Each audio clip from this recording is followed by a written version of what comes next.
Hi gang, X-New Featurette. Won't you join me today for my review of Double Dragon? This is a release from MVD Rewind Collection, and it's a lot of fun. I'm doing this today from this strange room.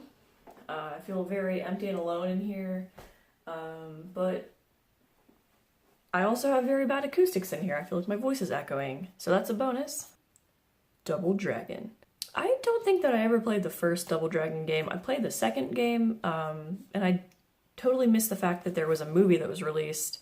I don't know, I was a kid, I was watching like Nickelodeon and stuff. I wasn't like, I couldn't go to the movies in '94 by myself. Usually I try to pay attention to like movies based on video games because they're usually horrible, and I like that. You know, like look at some of Uwe Boll's movies, for example. But this was actually, I guess it didn't do very well in the box office, I suppose, but I thought it was awesome. First off, this is from '94, I believe. Robert Patrick plays like the villain guy in this, and Mark Dacascos and Scott Wolf are the, the red and blue Double Dragon guys, the brothers. Double Dragon roars to life with amazing special effects, spectacular action sequences, and a knockabout sense of humor. It's the year 2007. The future. What remains of LA is now New Angeles, a city ravaged by earthquakes, tidal waves, and vicious gangs. The evil tycoon Koga Shuko, which is extremely hard to say, Robert Patrick, is obsessed with finding two halves of the talisman known as Double Dragon, which will give him awesome mystical powers. Two teenage brothers, Jimmy and Billy Lee, find themselves in possession of the amulet's missing half, thrusting them into the adventure of their lives. With help of Maria and her vigilante group, the Power Corps, Jimmy and Billy must summon all of their courage, resourcefulness, and martial arts skills to stop the villain's malevolent plan.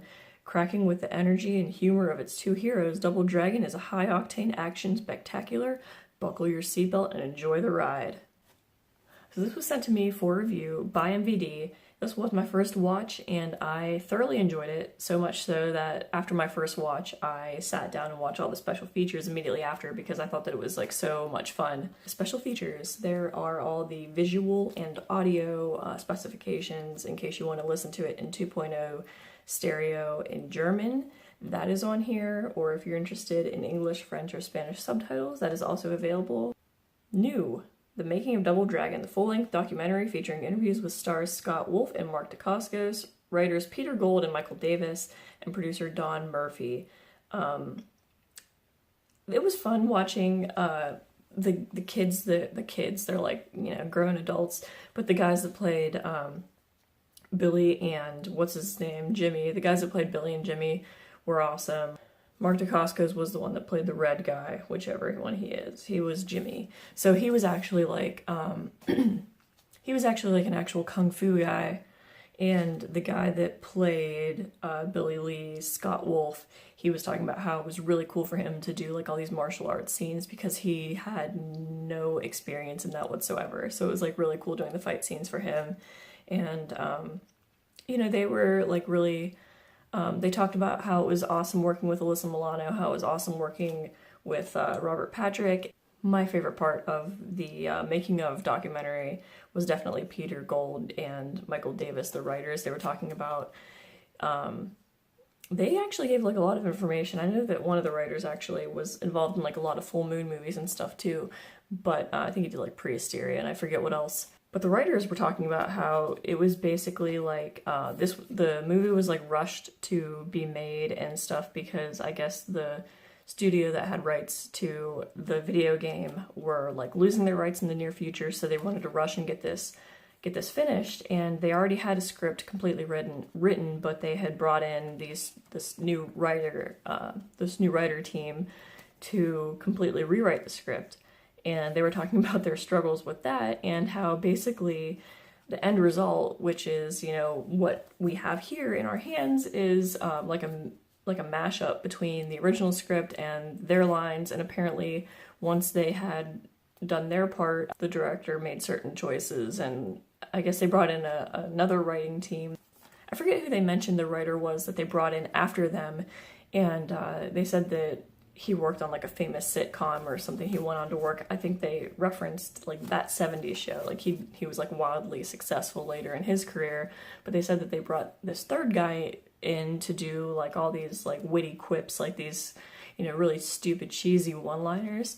So it was really interesting hearing them talk about how this movie was just basically like a conglomeration of like all these different visions and stuff, and how the things that you see in the movie came to be, I guess. It was just really interesting. So that was a really cool special feature. There's Don Murphy, Portrait of a Producer featurette, archival making of featurette, which wasn't that interesting. I mean, it was more like it was more like a glorified trailer, I suppose. Behind the scenes featurette, 1993 Double Dragon animated series pilot episode number 101, The Shadow Falls, storyboard gallery, press photos, marketing and behind the scene photo galleries, TV spots, VHS home video trailer, original theatrical trailer, collectible mini poster, and reversible sleeve featuring alternate artwork. So, isn't it weird? Like, the trailer was like so action-packed, and it's just like trailers aren't like that anymore. It's very, I don't know, trailers were formulaic back then, and they're formulaic now, but they're just in different ways. I don't know. The trailers for this were ridiculous, and it was a ridiculous movie. So first of all, this was set in the future. In 2007, we said. It's in New Angeles, after all, you know, the big earthquake came. So it's basically like a dystopian sort of feel to it. Half of New Angeles is underwater. It's, you know, there's like gangs everywhere, and it's a pretty scary place to be. And then it's like, you know, the cops like patrol the streets during the day. And, you know, Alyssa Milano's character, who was like the head of the Power Corps, this one like vigilante group, her father was like the head of the police. Early on in the movie, there's like this clip of this news program, and I wanted to point this out because there was George Hamilton, Vanna White, and then I think Andy Dick did like the weather or something. I was like, I would watch that news channel if I was like, that is really weird, and I don't think they were credited at all, but I was just like, is this real? It was just like, I don't know, just surprising to me. So these two brothers, I guess, are orphaned along the way, and the person that takes them in is somehow keeper of the Double Dragon amulet or medallion. It starts off, like, I forgot, the movie starts off in this, like, weird, ancient, like, there's, like, this weird, like, this Asian-looking city, but I thought that it was, like, set way back in time, because it showed, like, these little straw huts and things, and people, like, harvesting rice in the fields. I was expecting it to be like some ancient, you know, like a period piece set somewhere back in time. But I don't know if it was supposed to be back in time or not, or if it was just showing some rural village in Asia. I wasn't sure what I was supposed to get from that. But basically, these people were pillaging this village looking for this amulet, and because it has powers. Of course, you know, I mean, we've all watched Dragon Ball Z. We know how, like, you know, powers being embodied into an object works. So it's the same principle. They split the amulet in two, and then, like, basically, the Koga Shuko character, Robert Patrick, is the bad guy, and he has one side of the amulet, and he's looking for the other one. So the woman that takes in Billy and Jimmy, I forget her name, but she is, like, their mother figure, like their role model. They live in like a rundown theater, like a movie theater, I guess, or like a playhouse or something. There's like some epic fight scene in the theater whenever Koga Shuko, whenever he goes there and you know, confronts them. He knows that they have the amulet or whatever, and he's like chasing them, and there's this really epic fight scene. And, you know, I don't want to give away any spoilers in this, because I think that, you know, I'm not sure how many people have seen this, but it's definitely, it appeals to a wide audience, but I guess it was supposed to. It's like, it's a kid-friendly movie, but they tried to make it so that adults could enjoy it. So they tried to make it, like, epic enough and, you know, action-packed enough that an adult can enjoy it, but they also made it, like, PG. So it's, like, a really weird, I don't know, it's got a really weird feel, like Ninja Turtles or something. It's just, like, I don't really know who this is supposed to be marketed towards. And actually, the two writers in the featurette in the special features talked about that. They were like, well, you know, that was one of the movie's downfalls is, you know, if you're gonna make a kids movie, make it for kids, and if you're gonna make like an action movie, make an action movie. Don't dumb it down and like, you know, kind of water it down and make it PG just because you're trying to appeal to everyone. You're making a video game movie, you know, like you have your audience, like it's okay to make a movie for that audience. But basically there's some really fun gangs in this. There's fun gangs. No, but they're like the Power Core gang. They have like, they take in like orphan children. Like I guess there's a bunch of orphan children that are victims of other gangs, and they take them in, and it's like their clubhouse or whatever is like this sanctuary for children. And it's funny because their camouflage for, you know, their get up is it's like an urban camouflage. So there's a scene where they're in like this alleyway, and they're wearing like these long trench coats, but they have like graffiti. So their camouflage is like graffiti, so they blend in with all the walls and stuff. That was really creative. I liked that a lot.